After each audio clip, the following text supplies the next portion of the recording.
Noswaith a i chi gyd. Mi ydw i'n mynd i siarad am ryw ychydig am hyn, tra bod ni'n disgwyl i bawb gyrraedd yr ystafell rithiol yma. Yn amlwg, mi fysa pawb wedi mwynhau, dwi'n meddwl bod mewn noson go iawn heno yn bas o Huw. Yn cael ryw lasod y win. Ie, ond mae gen i hylif sydd wrach yn briodol. Felly dwi'n iawn, diolch yn fawr. Gobeithio fod gan bawb arall rhywbeth wedi ddarparu.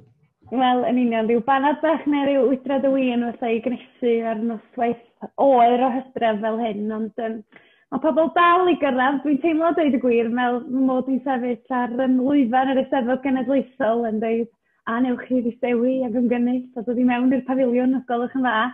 A mae Eirian James yn mynd fel prif stiward y Eisteddfod yn agor y drws i'r gynulleidfa. Felly, ia, da ni jyst yn disgwyl bawb gyrraedd a wedyn mi gan i ddechrau ar y sgwrsio. Mi gafon ni sgwrs dy llun, do Huw? Gafon ni eitem ar raglen heno. Do, da ni wedi bod dros y maes mewn ffordd yn do, ond nesaf gewn ni a gei di atebion o wahanol heno. Wel, dwi'n mwynhau yn Hunangofiant fel yn i'n deitha chi, felly dwi'n edrych ymlaen i yn amlwg 4 munud o dyledu gafon ni'n os lun, felly mae gen i fwy ofyn heno, mae hynny'n sicr o mwy amser i wneud hynny hefyd. A dwi'n meddwl, da ni'n mynd bell rwan, a sydd ddechrau, dwi'n meddwl, dyma Eirian a dweud, hyd i'r boss, ynddo, hyd yn deitha fi beth yn digwydd. Mae yna bobl o bob man yn dod, mae yna bobl yn deitha ni rwan, o lle maen nhw yn ymuno hefo ni heno, Clynog Fawr, Nebo, Pentyrch, Carmel, mae yna ddigon yn dod. Dyna fo. Dwi'n meddwl, na ni gychwyn Huw. Da chi'n barod i fynd amdani? Ie, mi yna, iawn, a chroeso. Dyna ni. Wel, y tro dwytha, Huw, nes i fod mewn digwyddiad fel hyn yn eich cwmni chi. Mi oedd i flynyddoedd yn ôl erbyn hyn yng Nghaerdydd. A chitha yn ymddeol fel Prif Weithredwr yn ystod yr ac. A mi ges i'n ar plesar o ganu medlu o'ch caneuon chi yn noson honno. Ac yn ddifyr iawn, chos i roed y cyfle i ddeitha chi mod i newydd o dadra ngwyliant Tenerife yn noson cynt. Ac o'n i wedi bod yn ymarfer y caneuon yma, dŵr a mathonwy a bob ddim. A wedyn oedd pawb yn Tenerife yn gwybod y geiriau y caneuon. Felly o'n i eisiau deitha chi, os oedd y gwerthiant di mynd i fyny yn Tenerife ar y caneuon hynny, mi gwch chi ddiolch i mi. O, mi na i. Gwrs lygad ar yma. Ond rwan ta, llond o'r chadau mawr i chi. Ar yr Hunangofiant mae Huw. Mae o wir wedi bod yn bleser i'w ddarllen i mi. A mae'n rhaid i fi ofyn, achos dydy sgwennu Hunangofiant, di pawb ddim yn dymuno gwneud hynny wrth gwrs na chdi, ond a ddech chi yn ryw gwestiynu'r peth ar y dechrau pryd mae sgwennu Hunangofiant? Ond yn amlwg mi oedd yr amser yn iawn. Wel, oedd hi'n teimlo felly, o'n i di ymddeol o fod yn gadeirydd S4C ym mis Medi, o'n i di bod i ffwrdd am daith reit hir o wyliau, a wedyn oedden ni'n tynnu am dolyg. Ac mi ddechreuais i feddwl, wel, os dwi'n mynd i wneud o, well i mi wneud o rwan, bod mae yna ella ddiddordeb rwan yn y gwahanol gyfnodau yma. Ac ond mi gai weld sut mae'n mynd, ac o'n i'n lwcus iawn, dwi wedi defnyddio tap recordio dros y blynyddoedd, a Bethan Williams o Ros Isa sydd wedi bod yn gweithio efo fi'n agos ers blynyddoedd, mi gynigiodd hi gymryd o'i lawr y drafft cyntaf wedyn. Fel nath hi, o'n i'n sgwennu ryw benod neu hanner penod, Bethan yn anfon o'n ôl, a wedyn fi'n addasu o wedyn, ac felly ymlaen, ac erbyn tua mis Mai Mehefin, oedden ni wedi llwyddo i gael rhyw fath o drefn ar y peth. Mae'n dipyn o broses yn dydy, mynd ati i ddewis o destol mewn ffordd, be yw gofnodi, be yw roi ar gof a chadw. Ydych chi ffeindio'r broses yna yn anodd o gwbl? Yn rhywbeth iawn, o'n i'n poeni am hynny ar y dechrau, ond gen i ddim syniad faint o ofod i roi i un benod yn hytrach ac un arall. Fel oedd hi'n digwydd, nes i ddilyn yn rhywun a gadael i bethau, o'n i ddim yn checio gormod ar lyfrau a dyddiaduron. Bob hyn a hyn o'n i eisiau checio rhyw ffaith. Ond ar y cyfan, o'n i'n mynd yn ôl be oedd yn aros yn y cof genna i, be oedd fel dwi'n dweud, yr atgofion oedd yn llosgi fwy a llachar. Ac wedyn, wrth lwc, mae be dwi wedi wneud mewn gwaith wedi disgyn i fewn i gyfnodau reit benodol. Ac felly mi roedd na siap bron iawn heb i mi weithio'n rhy galed ar y peth. Ond na wahaniaeth hyd wrth reswm. Ond o'n i'n poeni pyn bach wrth y bysau'r penodau olawr ac yn gallu bod yn drwm, ac o'n i'n boeni am hynny ar ôl, achos bod nhw'n weddol ysgafn y rhai cynhara. Ond dyna fo trio cael rhyw gydbwysedd rhwng bob peth erbyn diwedd. Wel, dwi'n meddwl bod o'n addysg ar y diwedd yr elfen yna. Ni gan i drafod hynny fel da ni'n mynd y sgwrs. Ond rwan ta, lle da ni'n lleoli Huw Jones i'r cwestiwn? Mae'r acen yn ei ti'n anodd i ddechrau fo, dwi'n meddwl, achos da chi'n swnio'n ogleddol iawn, a hynny'n naturiol erbyn hyn. Da chi'n byw yma ers blynyddoedd maith yn Llandwrog, ond wedi'ch geni yma yn Ceinion, wedi'ch magu yng Nghaerdydd, ond a'ch chysylltiadau cry a Sir Drefaldwyn yn de? Wel, o Sir Drefaldwyn mae'r teulu gyd yn dod. Felly na fi si erioed yn byw na, ochrau Llanfihangel yng Ngwynfa a Llanfyllin ydy'r fro. Ac felly dyna'r iaith o'n i'n glywed adre. Iaith Sir Drefaldwyn, ond wedi meddalu dipyn golew, mae'n debyg. Ond wedyn yn ysgol Bryn Taf, oedden ni'n cael Cymraeg, lot o'r Gymraeg y de, pobl o staff o gymoedd y de, o'r gwendraeth a llefydd felly. Felly dwi wedi tyfu fyny efo bob math o bethau yn ynghlistau i. A ieithoedd ydy'r pethau dwi wedi bod yn gwneud fel coleg hefyd. Felly, os yw'n rhyfedd, os di'n acen i wedi rhyw newid wedi datblygu, mae hynny yn... Dwi'n meddwl bod yna resymau weddol amlwg am hynny. Ond mi oeddech chi'n un o'r rhai cyntaf yn doeddech chi dderbyn addysg gynradd Gymraeg yng Nghaerdydd, ac mae'r benod honno'n ddiddorol iawn, achos wedyn doedd dim ysgol uwchradd i chi i ddilyn nag oedd? Na, mi roedd Bryn Taf, o'n i ymysg ar y drydedd flwyddyn i fynd i fewn i'r Bryn Taf cynnar na, dosbarthiadau bach, pwyslais mawr ar dysgu am Gymru, dysgu'r afonydd, dysgu'r mynyddoedd. A wedyn gorfod mynd o fanna i ysgol uwchradd gwbl Saesnig. A gorfod ffeindio'n ffordd yna, wrth gwrs, sylweddoli yn y diwrnod cyntaf, bod fi ddim yn gwybod geiriau gweddi'r arglwydd yn Saesneg, a meimio fatha John Redwood i drio esgus bod fi'n ffitio fewn. Ac mi oedd y ddau brofiad yna yn reit wahanol, ac mae'r ddeuoliaeth yn awrach yn rhywbeth, sicr yn y blynyddoedd cynnar yna, yn rhywbeth, mae'n amlwg o mod i'n trio i'w resymegoli. Mae yna gwestiynau, rhedeg drwy'r llyfr i ryw raddau ynglyn â iaith, pryd mae rhywun yn siarad un iaith, pryd mae rhywun yn siarad un arall, be di'r dylanwadau, be di'r amgylchiadau sy'n caniatáu i chi fod yn gyfforddus neu ddewis yn aill neu'r llall. Ac i gyd bwyso falle'r Saesnigrwydd yna wedyn yn cadw rhai Huw, mi nath pethau fel aelwyd yr urdd yng Nghaerdydd chwarae rôl arwyddocaol yn eich bywyd chi'n do? Wel, dyna oedd yr angor mewn ffordd i trawn ni'n mynd drwy'r ysgol Saesnig yma ac yn cydymffurfio efo defodau yr ysgol honno. Mi roedd yna hefyd bethau Cymraeg iawn yn y mywyd i yn benodol y capel Ebenezer, a wedyn aelwyd yr urdd.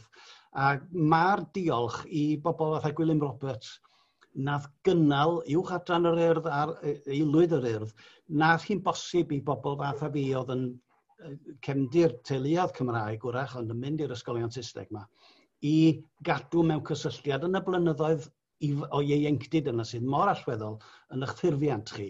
Mi roedd cael yr adnoddau yna, cael yn tynnu fewn i bethau Cymraeg yn ofnadwy o bwysig, a dwi'n wir ddiolchgar i bobl fatha Gwilym am gynnal y sefydliadau yna.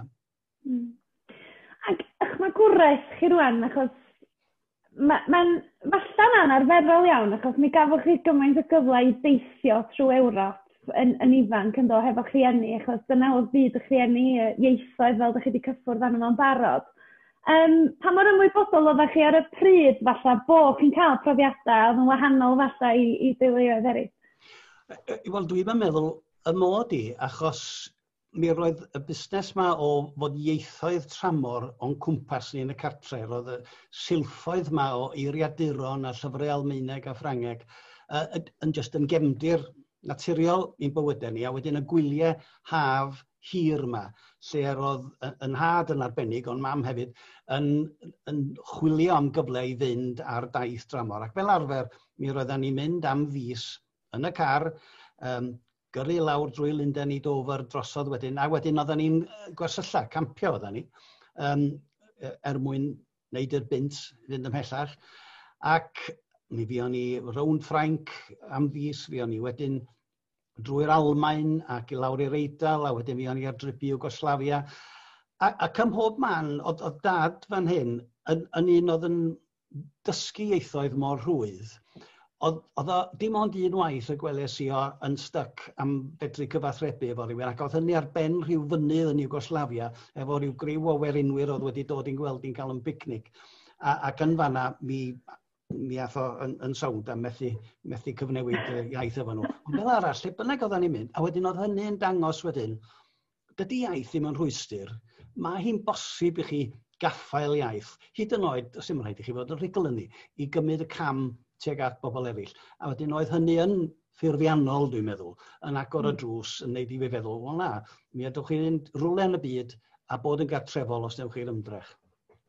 Wel, mi nesach chi hynny. Eich hyn wedyn yn dod 4 ar 5 mlwydd oed, rwan, so mae'r darn yma ar Hunangofiant Huw I ni yn darllen fel nofel, de. Achos mi nesach chi fentro bodio, felly, o Ffrainc, yr holl ffordd I Istanbul, yn 4 ar 5 oed, dim ffôn symudol, dim modd o gysylltu a neb, ond mae rhaid bod yr elfen yna ar fagwraeth o gael fod yn gyfarwydd ar holl ieithoedd yma a theithio wedi adio at hynny'n dod. Wrth gwrs, oeddech chi'n siarad Ffrangeg erbyn hynny hefyd, yn doeddech chi? O'n i'n eitha rhugl yn Ffrangeg wedi treulio dipyn o lew amser yn Ffrainc a tymor yn Strasbourg. Ac oedd gen I dipyn o Almaeneg hefyd, ddim gormod, ond digon. Almaeneg, wrth fynd i'r dwyrain, Almaeneg oedd yr iaith oeddech chi'n defnyddio. Ac mi ys I drwy... Mi benderfynais I adael y brifysgol yn Strasbourg, lle o'n I am dymor, a jyst mynd. Nes I brynu pabell a sach gefn. A wedyn sefyll ar ochr y lôn efo mawd I fyny. A mi ges I brofiadau, a fel mae'r llyfr yn dangos gobeithio, mae'r ffaith bod fi'n cofio bron iawn bob lifft ges I, yn dangos pa mor llachar oedd yr atgof yna. Oedd o'n digwydd o'r un pryd ar rhyfel 1967 rhwng Israel a'r Aifft a gwledydd eraill. Ac tasan ni'n gwybod, wrach, byswn ni wedi camu nôl, ond yn yr oed yna, os nag di beth yn hitio chi yn eich wyneb, dych chi jyst yn mynd, ynde? Ac dyna nes I, mi ges I brofiadau, mi ges I weld llefydd, wrach na fyswn I ddim wedi gweld fel arall, ac mi ddos I nôl. A dyna beth bwysig. A dwi'n siŵr bod chi enni'n diolch am hynny, mae'n siŵr bod chi wedi rhaid nhw trwy amser reit anodd amser yn Huw. Wedi iawn. Ond rwan ta, dwi'n meddwl bod yr cymeriad annibynnol mentrus na yn rhan cynhenid ohonoch chi, achos mae yna stori hyfryd amdanoch chi ar strydoedd prysur Caerdydd yn hogyn ifanc iawn, a dwi'n meddwl bod chi'n mynd I ddarllen pwt ohono I ni rwan Huw. Dyna ni, mi gawn ni gynnig arni. Oedd gen I sgwter, dyna di'r allweddol fan hyn, 9 oed. Fe fi'n mynd byw ar y sgwter yma am ryw 2 blynedd, gan ehangu fy nghylch teithio yn gyson. Roedd picio I San Ffagan erbyn hyn, rhywbeth oedd o fewn fy nghyrraedd. Mi roedd yna gaffi bach ar Cowbridge Road, ochr draw I Victoria Park, oedd a jukebox. Mi fyddwn ni'n sleifio I mewn i'r fan honno, ac yn llechu'n ddistaw I wrando ar gerddoriaeth ac I syllu ar y teitle yn y bocs mawr lliwgar.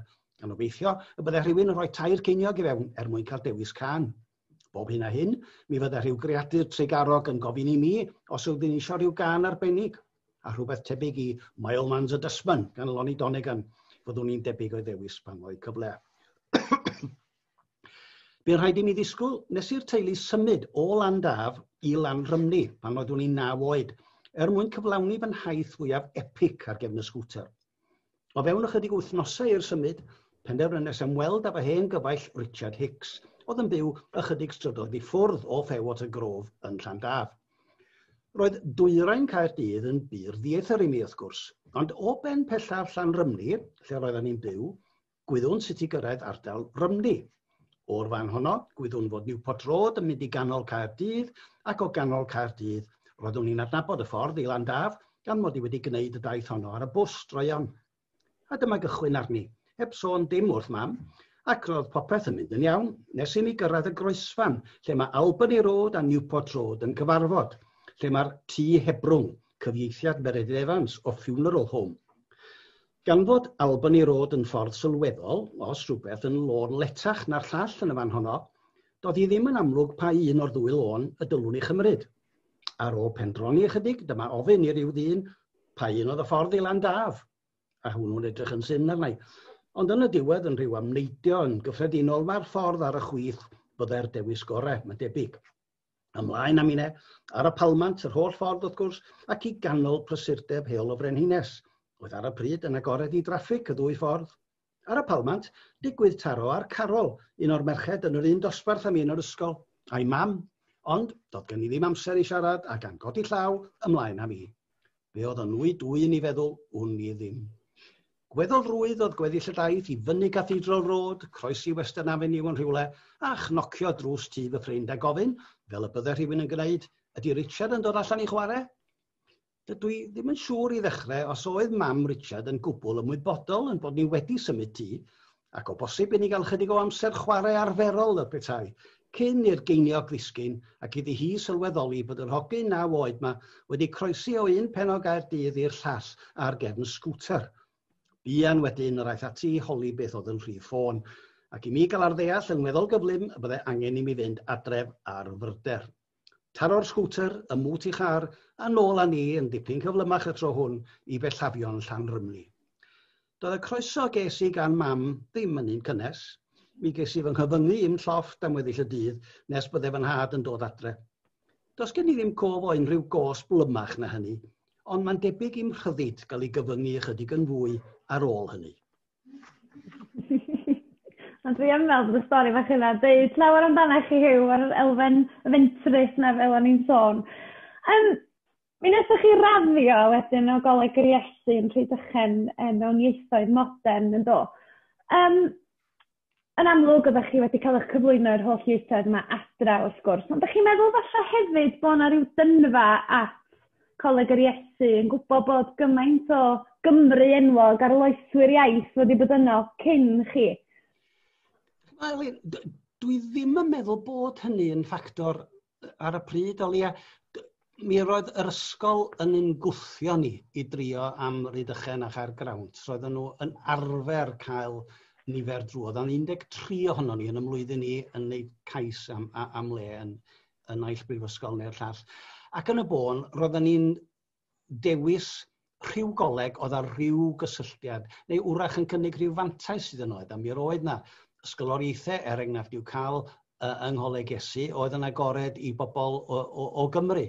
Felly, dwi ddim, allai ddim honni mod i ryw dilyn ôl traed, neb felly, na mynd i goleg a gwneud y gorau ohoni os gallwn ni gael ei mewn o'n i. O, da chi'n sôn dydach yn y gyfrol am y straen fatha'r arholiadau'r gwaith, oedd yn waith trwm dwys yn doedd. Lot o bwysau arnoch chi fel person ifanc.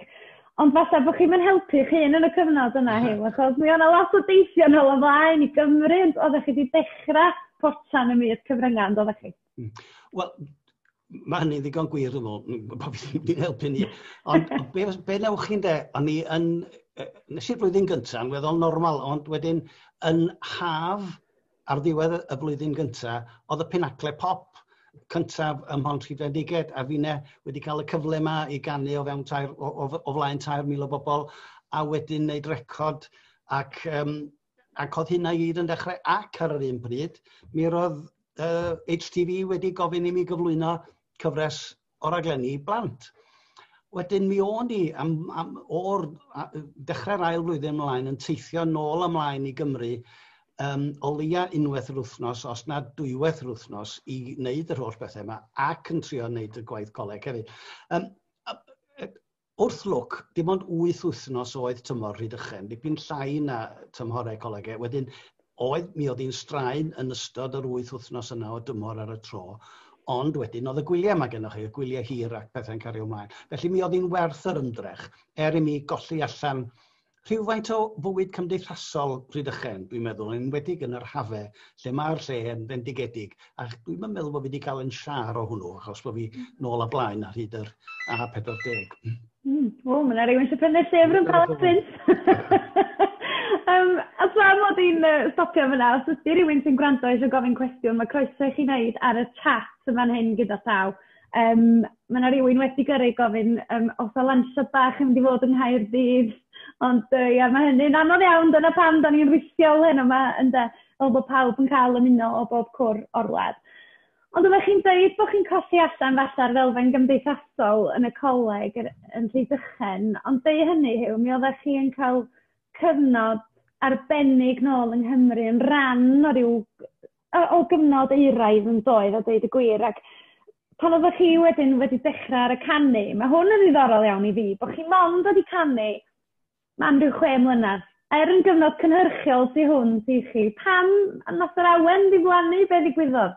Wel, dwi'n mynd ar ôl hynny yn y llyfr yn trio deall pam bod fi am gyfnod wedi bod yn sgwennu caneuon ac yn llwyddo i gyflwyno caneuon newydd yn weddol rheolaidd ar lwyfan ac ar record. A wedyn cael fy hun mewn cyfnod lle oedd y caneuon oeddwn i yn ei sgwennu, o'n i'n meddwl bod nhw'n dda iawn. A wedyn dwi'n trio dadansoddi, wel, be ddigwyddodd, sut mae caneuon yn cael eu creu yn lle cyntaf. Oedd Keith Richards o Rolling Stones arfer deud, mae caneuon fyny fanna yn yr awyr, cyfasurau chi'n neud ydi estyn atyn nhw, a maen nhw gennych chi. Wel, dwi'n yn hollol siŵr os oedd hwnna'n gweithio i mi, a dwi wedi trio egluro beth oedd y broses enghraifft o sgwennu dŵr, daw dydd, a dwi eisiau bod yn sais. Ond wedyn, dwi'n meddwl mae beth ddigwyddodd yn fach o si, oedd bod fi wedi rhoi fy egni i'r gwaith o redeg sain. Ac mi roedd, a hwnnw yn elfen o egni creadigol hefyd. Ac felly, o'n i wedi dweud popeth oedd gen i ddeud am y protestiadau, nid bod rheini'n dal i fynd wrth gwrs ac hyd yn oed yn ffyrnigo, ond o'n i wedi sgwennu fy nghaneuon amdanyn nhw. Do'n i ddim yn un fi erioed yn sgwennu caneuon serch na bethau felly, oedden nhw nghaneuon i wastad yn cael eu sbarduno gan y byd o'n nghwmpas i. A mi ddoth y peth i ben yn gwbl naturiol, a mi benderfynes i pan oedd pethau, oedd y pleser o gyflwyno caneuon mewn cyngerdd yn mynd wrth i bethau fel cabarets ddod yn fwy cyffredin. Oeddech chi'n cael mwy o arian am ganu mewn cabaret, ond oedd hi'n slog achos oeddech chi'n gystadlu yn erbyn sŵn y bar, a mi benderfynes i na, dwi'n mwynhau hwn. Felly mi benderfynes i stopio canu, cwblhau'r cyhoeddiadau oedd gen i, a wedyn dyna fo, a symud ymlaen. A dyna oedd fy hanes i fel canwr. A nifer y pobl ydych chi'n cyd-perfformio fo ar y pryd, Dafydd Iwan, Mike Stevens, maen nhw dal i ganu hyd heddiw, Huw fyddech chi. A dwi'n edmygu nhw'n fawr iawn am wneud hynny. Oeddech chi'n sôn am sain y fanna, ac falle fod yr elfen busnes wedi cymryd drosodd ynddo chi a bod yr creadigrwydd yn mynd at hynny. Ac mae'r benod honno'n andros o ddifyr, achos dwi'n teimlo oedd Dafydd Iwan a chi efo'r weledigaeth na'n dod â chi o gyfuno falle dyheadau dros iaith a diwylliant, a chreu busnes hynny di roi lle parchus i'r iaith a'r lwyfan gystadleuol hefyd, ynde? Wel, oedd na y symboliad i greu sain oedd, dwi'n meddwl, mwyn cael llwyfan i gyhoeddi yn caneuon i'n hunain yn y lle cyntaf, a chaneuon pobl eraill oedd yn canu ar yr un llwyfannau ni, a chael dipyn o reolaeth dros y ffordd oedd yr recordiau yna'n cael ei gwneud a'i marchnata a'i cyflwyno. Ond o wneud hynny, achos bod ni hefyd yn y cyfnod yna yn ymgyrchu efo Cymdeithas yr Iaith i gael popeth yn Gymraeg, a mae yn ofnadwy o bwysig trio cofio sut oedd hi yn gyffredinol cyn i ymgyrchoedd Cymdeithas yr Iaith gychwyn, lle nad oedd na ddim arwyddion ffyrdd Cymraeg, doedd na ddim ffurflenni, doedd na ddim byd. A mi roedd yn rhaid ymladd i gael pob un o'r rhain. Felly oedd yn gwbl naturiol wedyn bod ni'n trio gosod o'r un safonau yn busnes yn hunain, enghraifft wrth defnyddio termau Cymraeg, wrth defnyddio gwaith papur i Cymraeg ar gyfer ein anfonebau ni. Hynny ydi, mae gair anfoneb yn air a greuwyd yn y cyfnod yna gan y lolfa, mae'n debyg, a mi ddari ni fabwysiadu o, a cyflwyno ambell i air arall i'r pair. Felly oedd y cyfan yn mynd efo'i gilydd, ond allan o hynny wedyn, be oeddech chi'n cael oedd cwmnïau, oedd y gwmnïau Cymraeg, oedd hefyd yn ceisio cystadlu am mewn marchnad, yn marchnad ni yn bennaf oedd y marchnad Cymraeg. A dwi'n meddwl, mae'n cenhedlaeth i, dwi'n meddwl, yn defol edrych yn ôl ar y cyfnod yna, Huw, yn romantus iawn. Hynny di mi o na nifer o newidiadau diwylliannol yn digwydd yn doedd, a gymaint o gyfleoedd newydd ar gychwyn a sain yn un o'r rheini, ond y cyfnod yna yn Gwernafala a'r bandiau ma'n dod i mewn, a dwi jyst yn gefnigennus, bo fi'n yna efo chi. Mi oedd o'n gynhyrfus. Be dwi'n cofio, oedd o fel petai na grwpiau newydd yn dod ymlaen drwy'r amser a rheini a syniadau da ynglyn â be oedd nhw eisiau wneud efo'u caneuon. Dyna pam oedd rhaid i ni gael ein stiwdio'n hunain ar ddiwedd y dydd, achos oedd nhw eisiau amser yn y stiwdio i berffeithio i gwaith lle oedden ni yn y cychwyn. Dwi'n meddwl bod ni falle wedi gwella'r safon pethau, ond oedden ni'n dal i fod yn dipyn bach yn ffwrdd â hi, achos oedd amser stiwdio yn costio arian, ac oedden ni'n trio cadw'r cwmni heb rhagedd o sydd o hynny. A wedyn, ond yn y bwrlwm yna wedyn, mi roedd na rhywbeth special yn digwydd. Dwi'n cofio grŵp Cris yn dod i fyny. Oedd y grŵp, dwi'n meddwl, oedden nhw ddim yn siarad Cymraeg, ond oedden nhw wedi cael llwyddiant yn y byd Cymraeg. A ni, fel cwmni recordio, yn dweud, wel, mae'n rhaid chi ddod i Landwrog i recordio, a jyst teimlo bod y peth yma yn rhyfedd. Dyma nhw yn dod i fyny o gymoedd y de mwyn ethebyg rioed wedi bod yn bellach na Rhydaman ac yn ffeindio'i ffordd. Ac wrth gwrs fel pawb arall yn mwynhau ac yn licio'r lle ac yn licio'r syniad. A dŵr wrth gwrs o sengl cynta sain ynde, ac bod Cardiff High falle ddim wedi rhaid y cyfle i chi ymfalchio yn eich Cymreictod, Huw. Mae rhaid i ni ddiolch i Cardiff High am roed yr cyfle i chi perfformio am tro cynta. Be oedd HMS hyn y ffordd oedd yn perfformio cynta? Ie, wel, o'n i yng nghor yr ysgol yn rhyw 20 cyn i'r llais dorri. Ac cael darn Little Buttercup. Mae'n rhan reit allweddol yn HMS Pinafore. Ond dyna tro cyntaf mi ganu ar fy men fy hun ar lwyfan. A mi ges i encor. A mi flynodd yr athro, o'n i'n mynd ar be oedd encor. Ond oedd o'n beth, mae hwnna reit neis. Wedyn, sydd o hwnna di plannu rhywbeth rhyw awydd. Waw, yn union. Diolch iddyn nhw am hynny felly, de. Ac symud i Landwrog, de. I feddwl, mi o stiwdio cyntaf sain yng Nghaerdydd yn dod. Ond mae rhaid i ofyn, Huw, i fel bod chi wedi cael eich magu mewn dinas amlieithog am ni ar y pryd, ac yn berson oedd yn amlwg yn eangfrydig, be nath apelio i chi am gefn gwlad Landwrog, bod mor hardd a hyfryd ydy'r pentre? Pam ddim Caernarfon, pam ddim Bangor, pam ddim rhywbeth mwy trefol a chyffroes ar y amser? Ie, wel, dwi'n meddwl bod y bwriad na'r penderfyniad i symud i'r gogledd wedi cael ei gymryd fel un mater o egwyddor mewn ffordd oedd hi.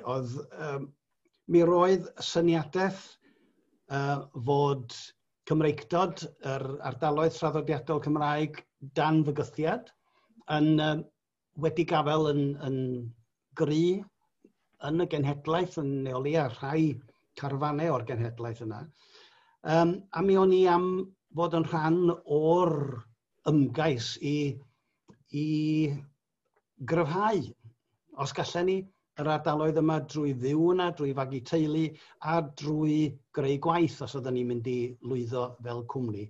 Dyna oedd tu ôl i'r syniad i symud i'r gorllewin, tua'r gorllewin chwedl ac eraill.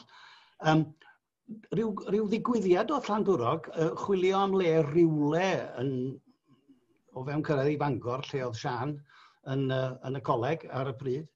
A mi ddoth Llandwrog ar y radar rwsyd mewn fwy nag un ffordd, ffeindio bwthyn yna, rhentyd bwthyn, lle oedd sain wedyn am ryw 2 flynedd hefyd. Ac yn y pen draw, tŷ yn mynd ar werth, yn cael ei adeiladu, a ni'n penderfynu, wel, waethon ni brynu hwnnw. A dyna fo, mewn ffordd, oedd a hefyd cael croeso yn Llandwrog. Mae'n bentre digon bach i rywun ddod i nabod pawb bron, a mi ges i groeso a cael fy hun mewn lle cartrefol iawn yna. Ond wrth gwrs, diolch hynny ddim yn golygu na fedrwch chi deithio i lefydd eraill. Mae'r byd yn dal i fodoli. Mae'r syniad yma bod chi'n cloi'ch hun i fyny oherwydd bod chi'n byw yng nghefn gwlad yn anghywir, fel dwi wedi ceisio profi. Neu, yn sicr. Hefyd, mi oedd hi'n gyfnod lle oedd na nifer o bethau ar gychwyn yn does. Da ni wedi trafod Cymdeithas yr Iaith yn tanio mynd, Radio Cymru yn cael ei sefydlu, S4C wedyn yn cael ei sefydlu, Huw. A chitha, yn fy marn ni, yn rhyw rhagweld ffordd pethau'n mynd ac yn manteisio ar hynny, yn enwedig falle wrth sefydlu cwmni adnodda barcud. Mi oedd hwnnw yn rhywbeth anferth i Ogledd Cymru fan hyn yn does. Oedd mae'n rhyfedd sut mae'r pethau yma'n digwydd yn ei trefn. Oedd i ddigon bold i feddwl y gallwn ni gynhyrchu rhaglenni teledu ar gyfer S4C yn y cychwyn nad o'n i erioed wedi gwneud hynny. A mi roedd S4C a pobl fatha Geirin Ogwen yn benodol yn ddigon mentrus i roi cyfle i bobl fatha fi, oedd erioed i gwneud, i fod yn gynhyrchwyr annibynnol am y tro cyntaf. Mi oedd, rhaid i'n pwysleisio hwnna'n ormod y cyfle oedd y syniad o gynhyrchu annibynnol yn ei roi. Y ffordd oedd o'n agor y drysau, ac yn bwriadol ar ran Elin ac Owen Edwards, oedden nhw am weld pethau gwahanol yn digwydd ochr yn ochr ar gynhyrchu gan y sefydliadau. A wedyn, o beth oedd yn amlwg wedyn, os o'n i am wneud hynny yn y gogledd, mi roedd yn rhaid cael adnoddau. Ac felly, wrth gam, dyma ddod i'r casgliad yma, adnoddau symudol, oedden ni isio yn y lle cyntaf, oedd angen codi pres, oedd angen ffeindio allan pwy oedd yn gallu gwneud y pethau yma. Ac wedyn oedd angen staffio, wrth gwrs, perswadio pobl. Oedd falle bod yna bobl oedd yn dod ato ni o Nghaerdydd a llefydd eraill, yn cymryd mwy o gam yn ei bywydau nag oedd eisoes yn byw yna. Ond mi ddothon nhw hefyd yn gweld y cynnwr a'r posibiliadau. Ac mi roedden ni wedyn, wrth gwrs, yn fuan iawn yn hyfforddi pobl, yn rhoi cyfle i bobl leol feithrin y technegau yma a dod yn rhan o'r diwylliant, ac sydd wedi cario ymlaen trwy gwmnïau eraill dros y blynyddoedd. Ac wrth gwrs, y cyfnod hefyd o sefydlu cwmni Teledu'r Tir Glas, mi gynnwch chi nifer o gyfresu yng nghwmni yn un ohonyn nhw, ac yn cynhyrchu ar gyfer S4C yn 1982 ar gychwyn y cyfan. Ond mae rhaid i ni ryw ffordd hefyd, eich beio chi, Huw, am nosweithiau oer mewn siediau ar draws Cymru, mewn amrywiol ffermydd yn rhynnu cyn mynd i ganu gan ei lleidfa. Achos eich cwmni chi, nath oedd noson lawen i'r sgrin am y tro cyntaf. Ie, oedd hynny bron yn ddamweiniol hefyd oherwydd fel y ti'n sôn, yng nghwmni oedd y gyfres gyntaf o'n i'n ei chyflwyno, sef gwahanol artistiad yn gwneud rhaglenni o flaen cynulleidfa, rhyw 20 munud o raglen. A mi benderfynes i, oedd 12 o raglenni oedd eisiau gwneud, a mi benderfynes i beth am drio un o'r rhain wrth recordio noson yn Llanuwchlyn oedd yn cael ei chynnal yn flynyddol. Ac o'n i wedi clywed am hon drwy bobl leol, gan fy mam yng nghyfref yn arbennig, oedd yn deud, mae hon yn noson dda. A mi benderfynes i, mi nawn ni jyst dod yna, a mi nawn ni recordio hi fel ma hi. A cydweithio gyda'r bobl leol i drefnu'r artistiaid falle. Ond artistiaid lleol yn benna. Ac mi weithiodd, mi ath i allan, mi ofynodd Eirin am raglen i fynd yn ystod wythnos gynta'r sianel. Ac mi nes i bigo hon allan o'r gyfres yng nghwmni a penderfynu, wel, nawn ni alw hi'n noson lawen. A mi ath i lawr yn dda, achos yn arbennig felly efo digrifwr Elfed Thomas, na farc aruthrol, oedd just ddoniol. A mi ddoth hwn drosodd i'r gynulleidfa adre hefyd. A ni'n teimlo bod ni wedi dal rhywbeth byw arbennig real. A mi gethon ni wedyn wneud rhyw 2 flwyddyn wedyn, 4 flwyddyn wedyn, a mi dyfodd ac wrth gwrs mae'n dal i fynd. Ie, dal i fynd. Fel sefyll llawer cresach erbyn heddiw, Huw. Dwi'n mynd i ychwanegu hefyd. Mae rhywbeth ar goll os chi ddim yn cael y bales. Os da chi'n cael anwyd ar ddiwedd noson lawen, dwi'n mynd noson lawen go iawn. Wrth gwrs, da ni'n neidio rwan, mae'n anodd wneud cyfiawnder yn Hunangofiant yn fan hyn mewn sgwrs, ond neidio wedyn i'r cyfnod os ydych chi yn Prif Weithredwr ar S4C. Rwan, dwi'n dychmygu Huw, mae dyna fysa pinnacle, yr yrfa mewn ffordd, cael cyrraedd y top job mewn ffordd yn de. Mi oedd hynny, dwi'n meddwl, yn saff o fod yn rhywbeth yn y meddwl i wrth benderfynu trio amdani. Ond mi rydw i hefyd, allai edrych yn ôl wan, a dweud, dwi wedi newid cyfeiriad bob rhyw 12 mlynedd. Mae o fel petai o rhywbeth yn nghyfansoddiad i sydd yn mynd, a wedyn dweud, reit, rydych allan o wynt neu rhywbeth neu yn barod am ryw her newydd. A dyna ddigwyddodd, mi ddoth y cyfle i fynd am swydd S4C ar yr adeg pan o'n i'n barod i fentro mynd amdani. Y tro cyntaf i mi gael cyfweliad am swydd, o'n i tan hynny yn mond wedi gweithio fel anniben neu fel yn fy nghwmnïau lle o'n i'n partner. A cael y swydd wedyn, ac mi oedd o'n newid mawr wedyn. O'n i'n beth, o'n i'n gofod symud nôl i Nghaerdydd, heb dorri cysylltiad yn llwyr efo Llandwrog. Ac gorfod dysgu crefft newydd mewn ffordd. Oedden ni rwan yn symud i fewn i gorff oedd wedi sefydlu hun, ddim yn gorff newydd fel y pethau eraill o'n i wedi bod yn wneud. Ac oedd na bethau fel gwleidyddiaeth, o'n i'n gorfod dysgu dipyn amdanyn nhw, a dysgu sut i ddod i adnabod pobl, sut i siarad efo pobl mewn ffordd oedd yn mynd i gael canlyniadau. Ac wrth gwrs mi roedd o'n gyfnod yn fuan, mi ddaeth o'n gyfnod o newid mawr yn y byd teledu, gyda dyfodiad teledu digidol.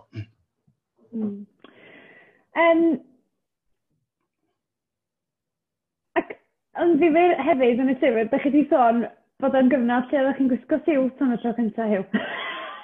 Wel ie, hollol, dwi'n meddwl bod fi prin wedi gwisgo tei am bron i chwarter canrif, a dyma fi'n cyrraedd fan hyn, ac yn penderfynu, wel os dwi'n mynd i wneud hyn, dwi'n mynd i wneud o yn iawn, ddim rhyw hanner, ac a rhai adegau o leia, oedd hynny yn golygu gwisgo siwt.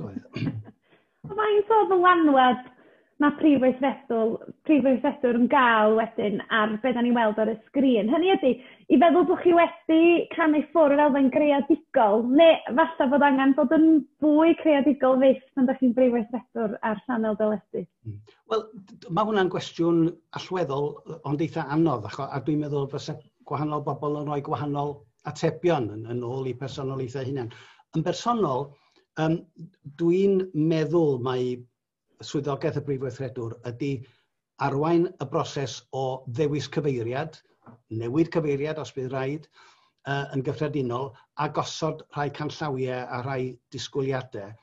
Ond pan mae gennych chi gymaint o oriau mewn wythnos i'w llenwi, ac sydd gan unrhyw sianel deledu, mae rhaid bod gennych chi beirianwaith wedyn o bobl eraill sydd yn gwneud cyfres o benderfyniadau ar hyd y lein, sydd gan gennych chi dîm comisiynu, mae gennych chi bennaeth cynnwys, mae gennych chi gynhyrchwyr ac felly yna blaen, a sgwenwyr. Felly mae rhaid i'r Prif Weithredwr hefyd gadw llygad ar y peiriant yna, a chi eisiau gwneud yn siŵr fod pob elfen o'r peiriant yn gweithio, yn effeithiol, achos fedrwch chi ddim jyst eistedd na dweud cyfan dwi eisiau ydy hyn a hyn, fel tas ag mewn marchnad mewn supermarket ynde.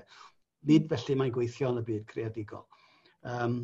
Ac wedyn mae gweithredu hynny yn haws na jyst i ddeud o'n dydy. Felly fel ydych chi'n sôn, 12 mlynedd wrth y lliw fel petai, a mi gafodd chi wedyn gyfle i deithio ar ôl yn ddeol, ond mi ddos yr alwad i ymuno a S4C mewn ffordd wahanol yn do wedyn. A ydych chi am ddarllen pwt bach, dwi'n meddwl, o'r Hunangofiant am y cyfnod yna Huw? Dyna fo, dyma fel mae'r benod ola o'n dyn yn cychwyn. Yn Freiburg, yn y fforest ddu yn yr Almaen yr oeddwn ni, ym mis Mehefin 2010. Pan glywais fod Huw Jones, fy olynydd fel Prif Weithredwr S4C wedi ymddiswyddo. Roedd yn criw bach o feicwyr ar fi'n cychwyn i 5 taith, a fi'ne wedi gorfod cyrraedd yn hwyr. Roedd na wydred mawr o gwrw Almeinig da yn fy nisgwyl, ac roedd wrthi'n trafod y daith oedd o'n blaen ni, pan daeth Sian i lawr o'r llofft i ddweud ei bod wedi derbyn neges destun gyda'r newyddion dramatig yma. Roedd yna 4 ohonon ni yn y grŵp oedd wedi bod â chysylltiad â'r byd teledu, felly naturiol ran y gryn syndod a dyfalu beth oedd y tu ôl i'r stori. Y daeth feic o ddyflenoriaeth wrth reswm, ac nid tan i ni gyrraedd nôl i Gymru ymhen wythnos y dechreuais i ddal i fyny gyda'r hanes, i'r graddau i bod hi'n bosibl gwneud hynny. Roeddwn ni'n ymwybodol ers peth amser nad oedd pethau'n dda rhwng y Prif Weithredwr ac aelodau'r awdurdod. Mod i wedi cadw'n glir o unrhyw ymwneud ag S4C ers i mi adael, mi ro'n i wedi gweld Iona adeg lansio sianel newydd BBC Alba, gan i mi gael gwahoddiad i Nghaerdydd ar gyfer y ddathlu. Ac yn ystod y noson, fe wnaeth Iona hi'n glir beth oedd ei theimladau ynglyn â'r awdurdod ynghyd â'i gobaith o weld i ddylanwad dros weithgareddau S4C yn cael ei leihau.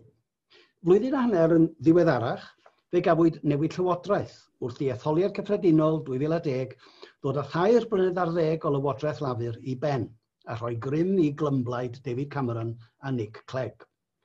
Roedd y llywodraeth newydd wedi dod i mewn yn llawn hyder, gyda chynlluniau i greu newid mawr ar draws pob math o sefydliadau.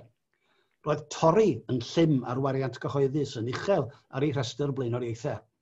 Roedd Jeremy Hunt wedi benodi'n ysgrifennydd gwladol yn y DCMS gyda chyfrifoldeb am ddarlledu, ac felly am S4C. Mae'n debyg bod yna gamau cynnar iawn wedi cael ei cymryd i gwtogi ar wariant yr adran, a bod S4C wedi derbyn ei wahoddiad, na ellid i wrthod, i gytuno i doriad o 2 filiwn y flwyddyn yn ei hincwm. Mater bach oedd hynny o'i gymharu ar hyn oedd i ddod. Mi fyddai'r canghellor George Osborne yn cyflwyno ei gyllideb ym mis Hydref, ac roedd angen i bob adran, gan gynnwys y DCMS, gyfrannu i'r toriadau roedd y canghellor yn chwilio amdanynt. Yn erbyn y cefndir yma felly, y daeth y newyddion am ymddiswyddiad neu ddiswyddiad y Prif Weithredwr. Fe ddaeth yn gynyddol amlwg hefyd yn sgil adroddiadau a chyfweliadau ar y cyfryngau bod yna rwyg mewnol o fewn yr awdurdod rhwng y cadeirydd a rhai o'r aelodau eraill. Yn gynnar y mis Hydref, daeth y newyddion syfrdanol fod Jeremy Hunt wedi dod i gytundeb gyda'r BBC y byddai mwyafrif llethol cyllid S4C yn dod o'r drwydded deledu yn hytrach nag o goffre'r llywodraeth, ac y byddai'n adoriad o 24% yn yr hyn y byddai S4C yn ei dderbyn. Roedd yna hefyd datganiad i'r perwyl nad oedd strwythur S4C yn gweithio ac y byddai'n ystyried dillien newydd o redeg y sianel, gan gynnwys rhoi elfen gref o reolaeth drosti i'r BBC. Digwyddodd y cytundeb hwn mewn cyfarfodydd dwys dros gyfnod o chydig o ddyddiau fel rhan o drafodaeth ehangach rhwng Jeremy Hunt a'r BBC ynglyn â dyfodol y gorfforaeth, ac heb unrhyw gyfraniad ac ymgynghoriad gydag S4C. Dros y misoedd nesaf, fe ddaeth yn dymor protestio dros y sianel unwaith yn rhagor. Roedd y syniad y gallai S4C beidio a bod yn gorff annibynnol yn pryderu pobl llawn cymaint ar bygythiad i'r gwasanaeth yn sgil torri'r cyllid. Roedd yn ymddangos fod y gytundeb newydd wedi creu sefyllfa byddai'n amhosibl i'w datrys, sef sut y gallai S4C fod yn gorff annibynnol os mae'r BBC oedd i barhau i fod yn gyfrifol am benderfynu sut oedd arian y drwydded deledu yn cael ei wario. Aeth Arwel Elis Owen, oedd wedi cael ei benodi yn Brif Weithredwr dros dro gan yr awdurdod, ati i geisio cynllunio sut y gellid digymod ar toriadau ariannol, ac ym mis Rhagfyr, cyhoeddodd John Walter Jones, cadeirydd yr awdurdod, ei fod am ymddeol. Yn ystod y cyfnod hwn, mi roeddwn i'n cael fy nhynnu fwy i'r drafodaeth, wrth i unigolion, aelodau seneddol a rhaglenni newyddion ofyn fy marn, ac wrth i seminarau a chynadleddau gael eu cynnal i ymrafael ar cwestiynau ynglyn â dyfodol y gwasanaeth. Cymaint i mi fwynhau'r cyfnod o fod yn rhydd o broblemau'r byd darlledu, mi roeddwn i'n anochel yn cael fy signal nôl i mewn i bethau yn wyneb yr argyfwng amlwg oedd wedi codi. Felly, pan hysbysebodd y DCMS am gadeirydd newydd i'r awdurdod, penderfynais wneud cais. A dyna wedyn, oedd cychwyn ar benod arall o... Wel, hynny ydy, mae darllen am eich cyfnod chi'n S4C wedi bod yn agoriad llygad i mi, dwi'n meddwl, fel person sy'n ymwneud â'r cyfryngau erbyn hyn. Da ni'n gweld yn union beth sy'n mynd ymlaen tu ôl i'r llen. Ac yn gweld y frwydr gyson am mewn ffordd Huw i warchod cyllid S4C, ac fel ydych chi'n sôn yn fanna i gael trefn ar yr awdurdod a y cytundebu efo'r BBC ac yn y blaen. gymaint o heriau. A felly fydd hi. Ie, mi roedd yr her gychwynnol yna yn un eitha sylfaenol, sef y tebygrwydd yn ôl disgrifiad Jeremy Hunt o'i weledigaeth sut oedd angen newid pethau, y bydde S4C falle yn peidio â bod fel corff annibynnol, ac mi roedd dod i gytundeb gyda'r BBC a gyda'r DCMS i sicrhau nad dyna byddai'n digwydd, yn cymryd lot fawr o waith ac amser, nid dim ond gen i, ond gan bobl eraill yn y sefydliad hefyd. Ac wedyn, mi roedd y brwydrau parhaol yma wedyn i sicrhau bod yr cyllid yn cael ei gynnal pan oedd y peth sylfaenol yna o ymrwymiad statudol i'r arian wedi cael ei gymryd oddi arna ni. Ac dyna fo, da ni'n gwybod rwan, mae teledu cyhoeddus yn mynd i fod o dan y chwyddwydr pan ddaw'n fater o adolygu trefniadau ariannu'r BBC yn 2022, ac wedyn pan ddaw siarter y BBC ben 2027, mae o'n gyd-destun y mae S4C yn mynd i gael ei weld yn rhan ohono fo. Ac y ngobaith i ydy y bydd pwysigrwydd darlledu cyhoeddus yn y cyfnod yma falle hyd yn oed yn cael ei amlygu ac y bydd yna awydd eang iddyn nhw gael eu cynnal yn ddiogel i'r dyfodol yn wyneb yr holl sŵn allanol cyfryngol o bob math sy'n cystadlu am sylw unigolion, cartrefi a theuluodd bob dydd. Mae edrych yn ôl rwan, Huw, ar y cyfan.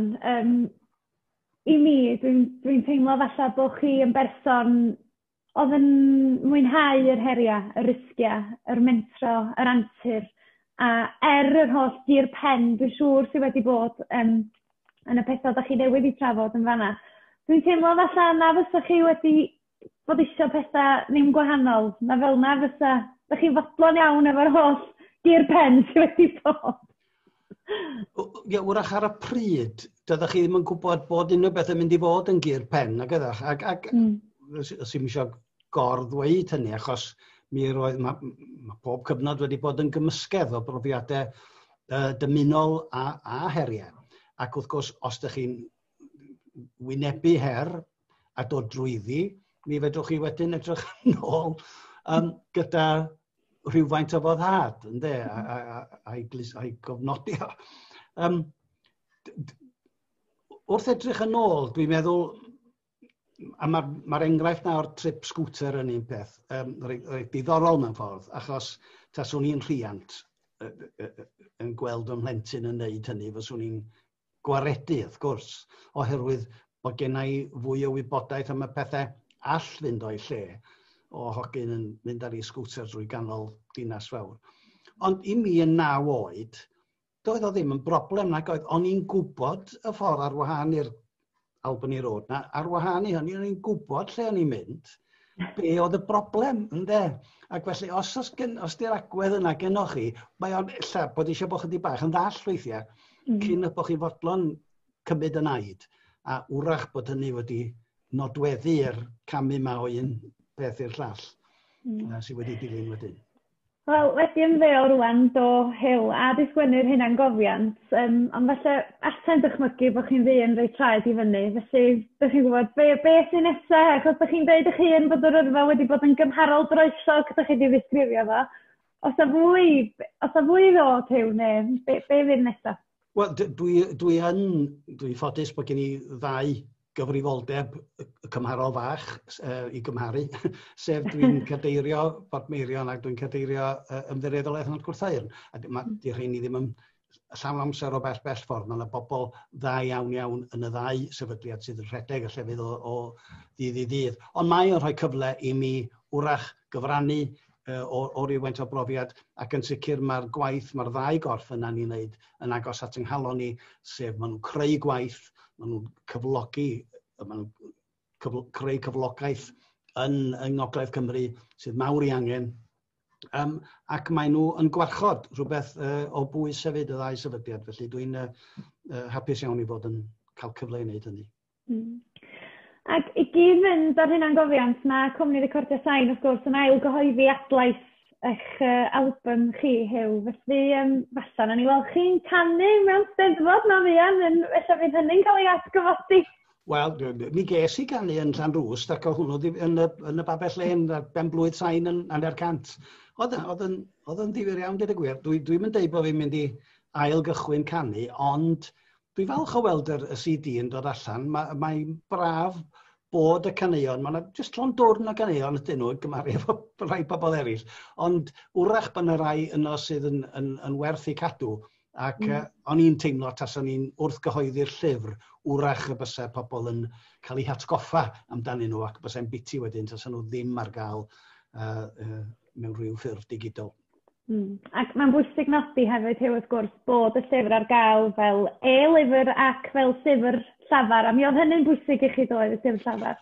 Wel, mi oedd y llyfr llafar, achos pan oedd y mam yn ei blynyddoedd ola yn colli golwg, mi roedd medru cael llyfrau llafar yn llenwi i diwrnod hi. Oedd hi'n gallu rheoli'r llyfr llafar i hun ac oedd hi'n gallu mynd iddo fo. A mi fi oedd hi'n dilyn llyfrau swmpus iawn, fatha War and Peace a Proust, yn ogystal â pethau sgafnach. A wedyn o'n i'n cael ei benthyg nhw wedyn i fynd yn y car lawr i Nghaerdydd. Felly o'n i yn reit awyddus. A peth arall ydy, dwi yn teimlo bod na fwy o bobl sydd yn siarad Cymraeg yn rhugl, ond wrach sydd ddim yn gwbl gyfforddus efo darllen yn Gymraeg, a bod y llyfr llafar yn ffordd i ehangu'r gynulleidfa sydd na ar gyfer llyfr. Wedyn, treulio ni 5 diwrnod yn sain, yn recordio, achos mae'n cymryd amser i wneud y bethau yma, ond pan naw hwnnw allan, byddai'n reit falch o'i weld o. Ie, a dyna i chi braf, oedd cael dychwelyd i sain, dwi'n gwybod ych chi'n ymwneud â'r busnes di mwy, ond mae gweld y busnes wedi parhau mor hir, Huw, yn destun balchder i chi, dwi'n siŵr, yn dydi? Yn sicr, a mae'r hen stiwdio wedi goroesi'n rhyfeddol. Mae'n arbennig. A mae yna rhywun wedi gyrru rhyw neges fach yn fan hyn, Huw. Atgofion personol o weld Huw yn dringo allan o goleg y Iesu dros y mur ger llaw y farchnad efo'i gitar i chwarae gigs yng Nghymru. Pwy oedd hwnna? Ian Thomas wedi gyrru neges yna. Ian Thomas. O, reit, ie, wel, mi oedden ni'n cael yn cloi fewn yn y dyddiau yna, felly oedd rhaid gwybod y ffordd dros y wal. O, Huw, wel, fel dwi wedi deitha chi eisoes, dwi wedi cael y mwynhad mwyaf o ddarllen yr Hunangofiant ac heno mae'n cael sgwrsio a gofyn bob math o gwestiynau chwarae teg i chi am fod yn ddewr a gadael fi ofyn be o'n isio.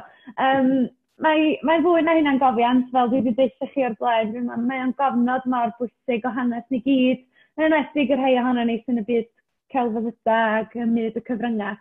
Mae'n andros o bwysig. A mae yna neges arall wedi dod i fan hyn, os ydych chi wedi mwynhau sgwrs ac eisiau gwybod mwy, mae Huw yn hapus i arwyddo copïau Hunangofiant. Rhowch wybod, os hoffech gopi wedi arwyddo, mi na ni'n Palas Bryn Sbrenni i'w gael o i chi, o dyna ni. Da chi mynd i fod yn brysur, dwi'n meddwl, Huw. Diolch yn fawr iawn ti, Elin.